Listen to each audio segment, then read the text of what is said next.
हमारी बहनों ने ही बड़ी भूमिका निभाई है। आप कल्पना कर सकते हैं जिनके बैंक खाते तक नहीं थे वो अब बैंक सखी के रूप में गांव के लोगों को बैंकों से जोड़ रही है।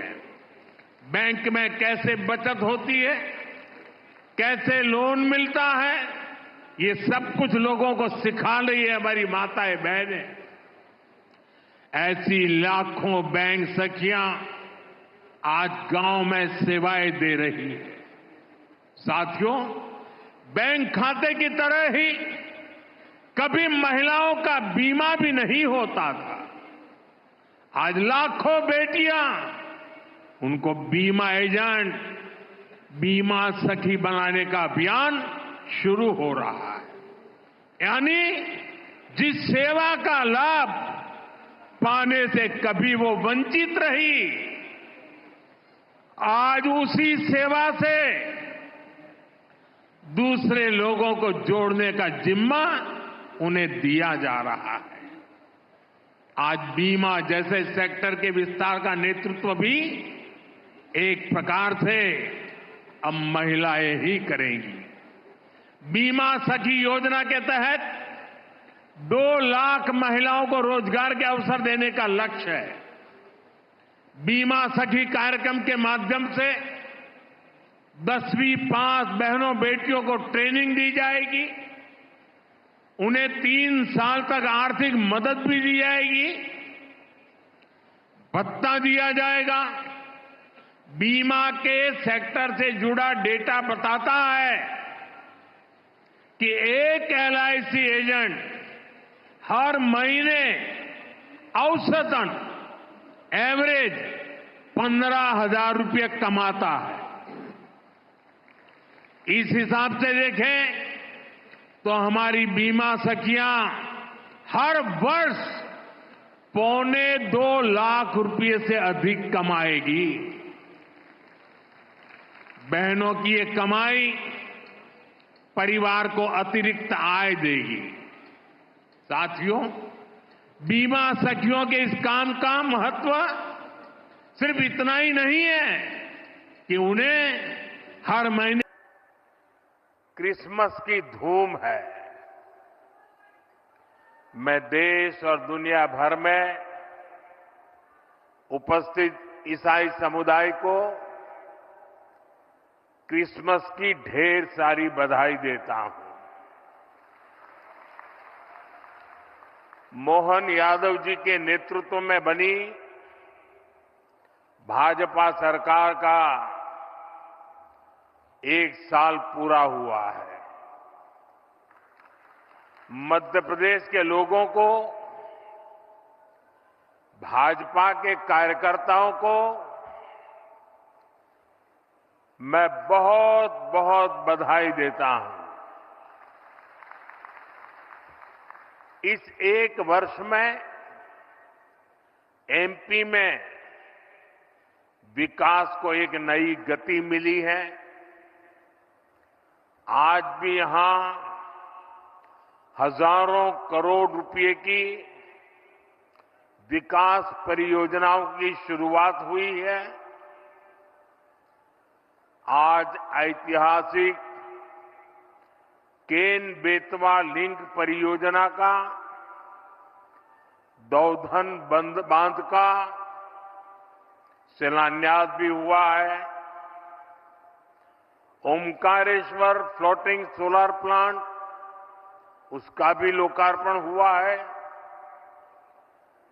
और ये मध्य प्रदेश का पहला फ्लोटिंग प्लांट है।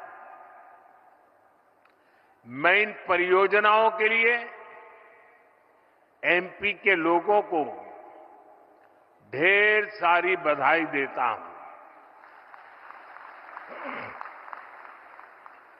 साथियों, आज हम सभी के लिए बहुत ही प्रेरणादायी दिन है। आज श्रद्धेय अटल जी की जन्म जयंती है। आज भारत रत्न अटल जी के जन्म के 100 साल हो रहे हैं। अटल जी की जयंती का ये पर्व सुशासन की, सुसेवा की हमारी प्रेरणा का भी पर्व है। थोड़ी देर पहले जब मैं अटल जी की स्मृति में डाक टिकट और स्मारक सिक्का जारी कर रहा था तो अनेक पुरानी बातें मन में चल रही थी। बरसों बरसों तक उन्होंने मुझ जैसे अनेक कार्यकर्ताओं को सिखाया है, संस्कारित किया है। देश के विकास में अटल जी का योगदान हमेशा हमारे स्मृति पटल पर अमिट रहेगा। मध्य प्रदेश में 1100 से अधिक व्यक्ति देंगे। साथियों, हमारे लिए सुशासन दिवस सिर्फ एक दिन का कार्यक्रम भर नहीं है। गुड गवर्नेंस, सुशासन भाजपा सरकारों की पहचान है। देश की जनता ने लगातार तीसरी बार केंद्र में भाजपा की सरकार बनाई। मध्य प्रदेश में आप सभी लगातार भाजपा को चुन रहे हैं। इसके पीछे सुशासन का भरोसा ही सबसे प्रबल है। और मैं तो जो विद्वान लोग हैं, जो लिखा पट्टी एनालिसिस करने में माहिर है, ऐसे देश के गणमान्य लोगों से आग्रह करूंगा कि जब आजादी के 75 साल हो चुके हैं तो एक बार इवैल्यूएशन किया जाए।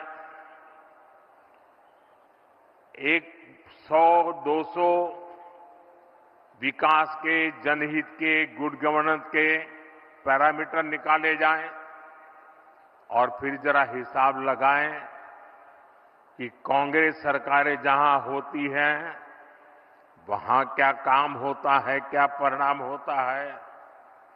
जहां लेफ्ट वालों ने सरकार चलाई, कम्युनिस्टों ने सरकार चलाई, वहां क्या हुआ।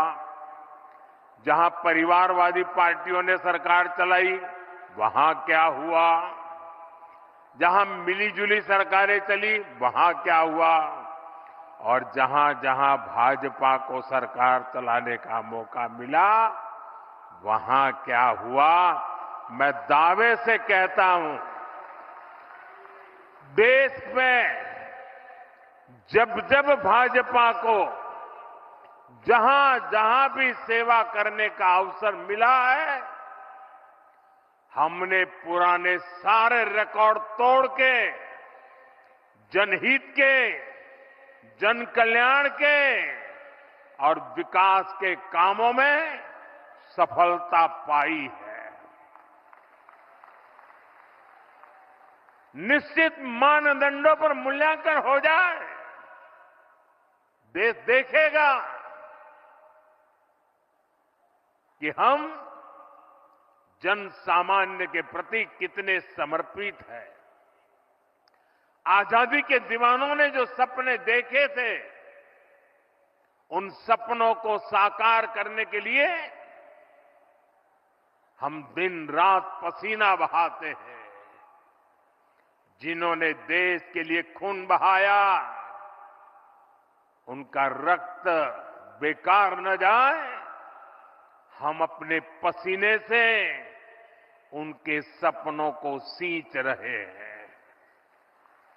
और सुशासन के लिए अच्छी योजनाओं के साथ ही उन्हें अच्छी तरह लागू करना भी जरूरी है। सरकार की योजनाओं का लाभ कितना पहुंचा, ये सुशासन का पैमाना होता है। अतीत में कांग्रेस सरकारें घोषणाएं करने में माहिर हुआ करती थी।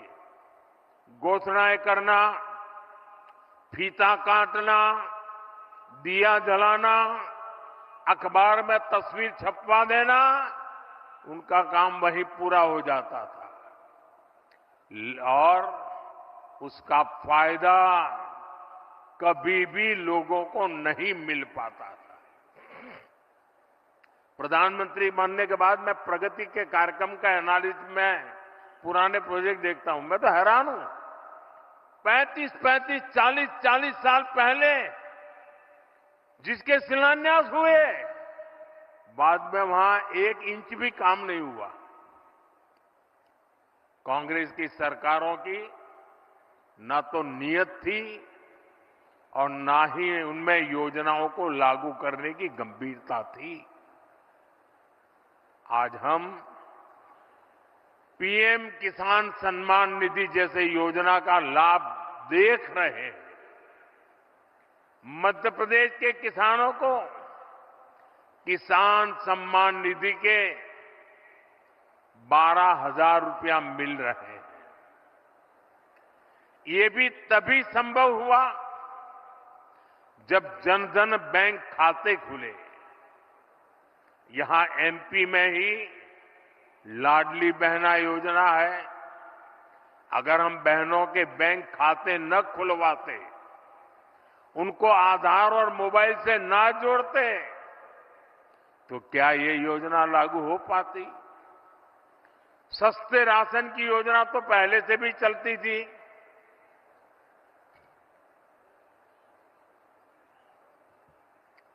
लेकिन गरीब को राशन के लिए भटकना पड़ता था।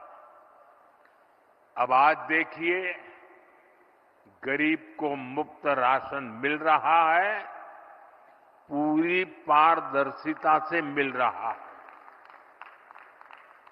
ये तभी हुआ जब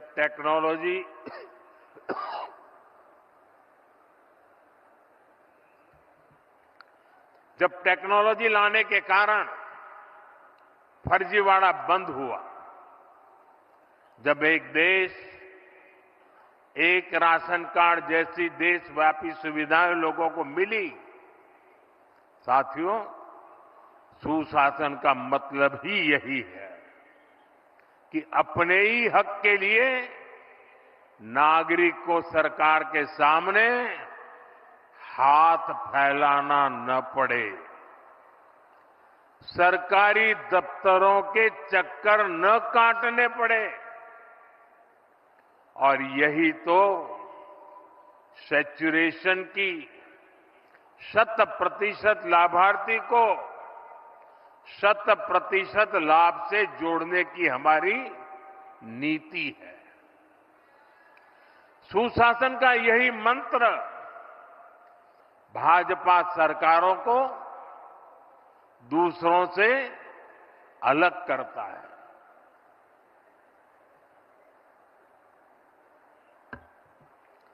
आज पूरा देश इसे देख रहा है, इसलिए बार बार भाजपा को चुन रहा है। साथियों, जहां सुशासन होता है, वहां वर्तमान चुनौतियों के साथ ही भविष्य की चुनौतियों पर भी काम किया जाता है। लेकिन दुर्भाग्य से देश में लंबे वक्त तक कांग्रेस की सरकारें रही। कांग्रेस गवर्नमेंट पर अपना जन्मसिद्ध अधिकार समझती है, लेकिन गवर्नेंस का उससे 36 का नाता रहा है। जहां कांग्रेस, वहां गवर्नेंस हो ही नहीं सकती। इसका बहुत बड़ा खामियाजा दशकों तक यहां बुंदेलखंड के लोगों ने भी भुगता है। पीढ़ी दर पीढ़ी यहां के किसानों, यहां की माताओं बहनों ने बूंद बूंद पानी के लिए संघर्ष किया। ये हालात क्यों बने? क्योंकि कांग्रेस ने कभी जल संकट के स्थायी समाधान के बारे में सोचा ही नहीं। साथियों, भारत के लिए नदी जल का महत्व क्या है, इसको समझने वाले पहले लोगों में, और आपको भी जब बताऊं तो आश्चर्य होगा, यहां किसी को भी पूछ लीजिए, हिंदुस्तान में किसी को पूछ लीजिए कि देश आजाद होने के बाद सबसे पहले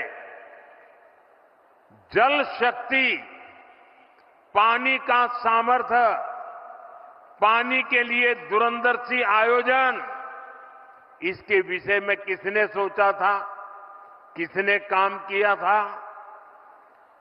यहां मेरे पत्रकार बंधु भी जवाब नहीं दे पाएंगे। क्यों? जो सच्चाई है उसको दबा के रखा गया, उसे छिपा करके रखा गया और एक ही व्यक्ति को क्रेडिट देने के नशे में सच्चे सेवक को भुला दिया गया। और आज मैं बताता हूं, देश आजाद होने के बाद भारत की जल शक्ति, भारत के जल संसाधन, भारत में पानी के लिए बांधों की रचना, इन सब की दूरदृष्टि किसी एक महापुरुष को क्रेडिट जाती है तो उस महापुरुष का नाम है बाबा साहब आंबेडकर।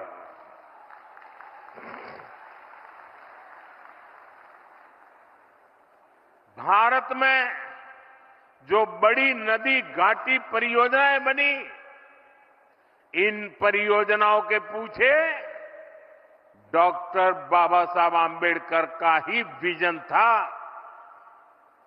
आज जो केंद्रीय जल आयोग है, इसके पीछे भी डॉक्टर आंबेडकर के ही प्रयास थे।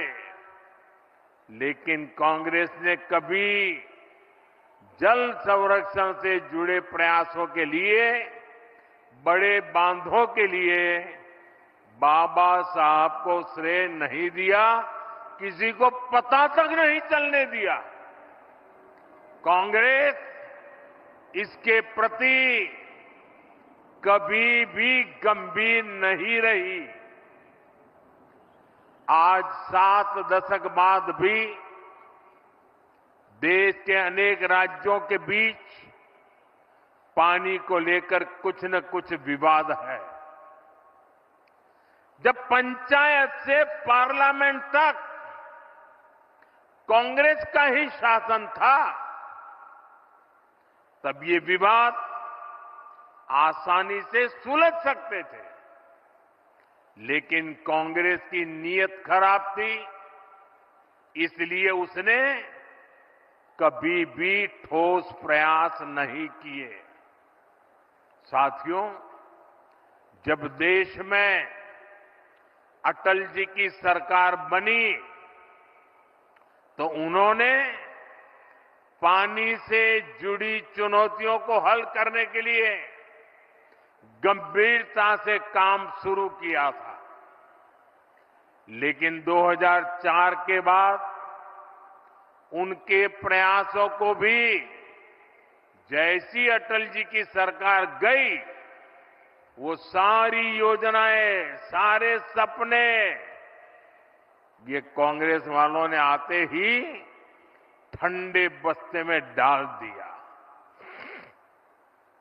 आज हमारी सरकार देश भर में नदियों को जोड़ने के अभियान को गति दे रही है।